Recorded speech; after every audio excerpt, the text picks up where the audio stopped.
নমস্কার বন্ধুরা, রসনালয়ে আপনাদের সবাইকে স্বাগত। আমার আজকের রেসিপি হলো চিলি মাশরুম।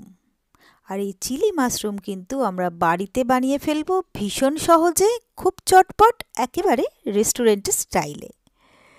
আর এটা নুডলস দিয়ে, ফ্রাইড রাইস দিয়ে বা রুটি দিয়ে খেতে কিন্তু অসাধারণ লাগে।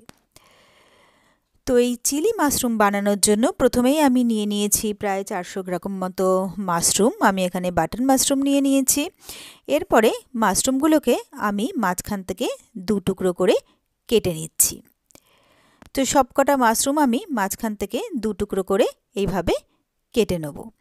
তো মাশরুমগুলো আমি সব কেটে নিয়েছি। এরপরে আমি কেটে নিয়েছি কিছু বেল পেপার। আমি এখানে রেড আর ইয়েলো বেল পেপার কেটে নিয়েছি, আর নিয়ে নিয়েছি পেঁয়াজ। তো এগুলোকে আমি স্কোয়ার করে কেটে নিয়েছি। এরপরে আমি এখানে নিয়ে নিয়েছি খানিকটা স্প্রিং অনিয়ন, কেটে নিয়ে নিয়েছি কয়েকটা কাঁচা লঙ্কা, যেগুলো আমি চিড়ে চিড়ে নিয়েছি, আর নিয়ে নিয়েছি 1 টেবিল চামচ আদা আর 1 টেবিল চামচ রসুন।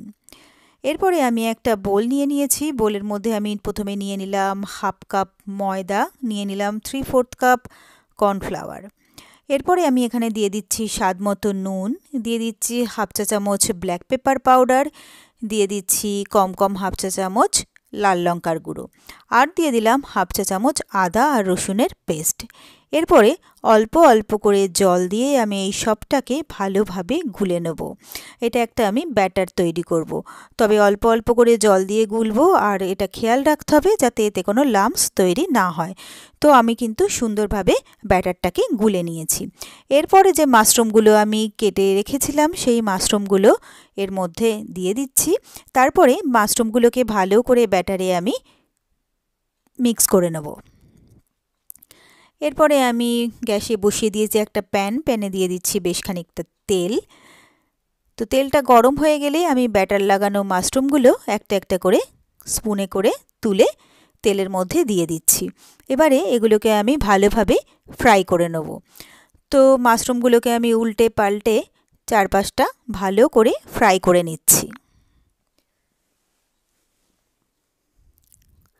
তো মাশরুমগুলো কিন্তু আমার বেশ ভালোভাবে ফ্রাই করা হয়ে গেছে। এবারে এগুলোকে আমি তুলে আলাদা একটা প্লেটে রেখে দেবো। এরপরে আমি আরও যে মাশরুমগুলো ছিল সেগুলো প্রায় 2 কি 3টে ব্যাচে আমি প্রত্যেকটা মাশরুম উল্টে পাল্টে ভালোভাবে ফ্রাই করে নিলাম।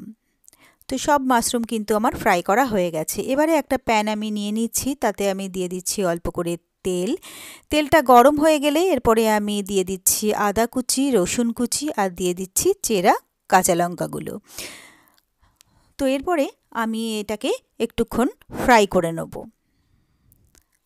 আর এখানে কিন্তু আমি সেসাম অয়েল ব্যবহার করেছি। সেসাম অয়েল ব্যবহার করলে কিন্তু চাইনিজ ডিশ কিন্তু ভীষণ ভালো একটা ফ্লেভার আসে, আর খেতে কিন্তু অসাধারণ লাগে।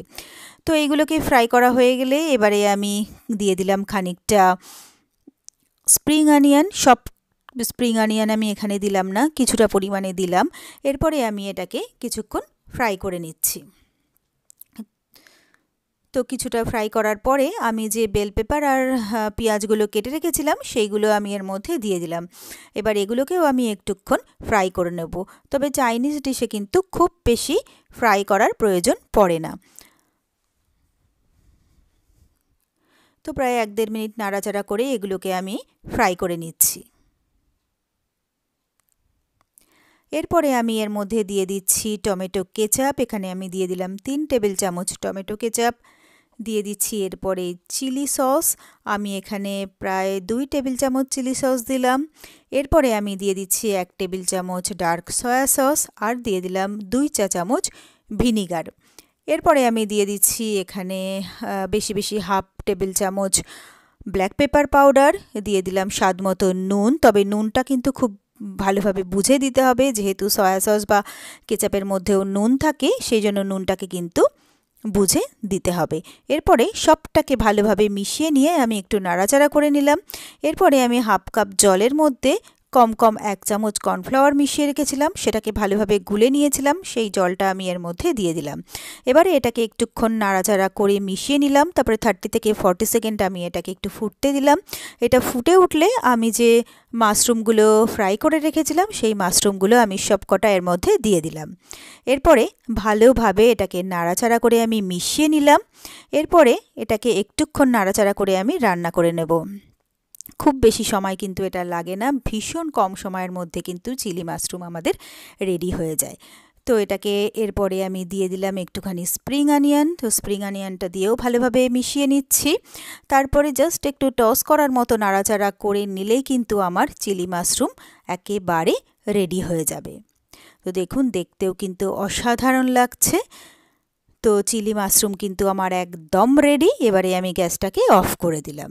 এরপরে আমি সার্ভ করার জন্য নিয়ে নিয়েছি একটা সার্ভিং প্লেট। তো গরম গরম চিলি মাশরুম আমি সার্ভিং প্লেটে তুলে নিচ্ছি। এরপরে আপনাদের পছন্দ মতো ডিশের সাথে কিন্তু এটা সার্ভ করে দিতে পারবেন। এরপরে আমি অল্প করে স্প্রিং অনিয়ন দিয়ে এটাকে একটু গার্নিশ করে দিচ্ছি, আর সুন্দরভাবে এটাকে আমি সার্ভ করে দিলাম। তো ব্যাস, তৈরি হয়ে গেল আমার খুব সহজে আর খুবই চটপট একেবারে রেস্টুরেন্ট স্টাইলে চিলি মাশরুম। আর এই রেসিপিটা যদি আপনাদের ভালো লেগে থাকে তাহলে আপনারাও বাড়িতে ঠিক এইভাবে একবার ট্রাই করে দেখবেন।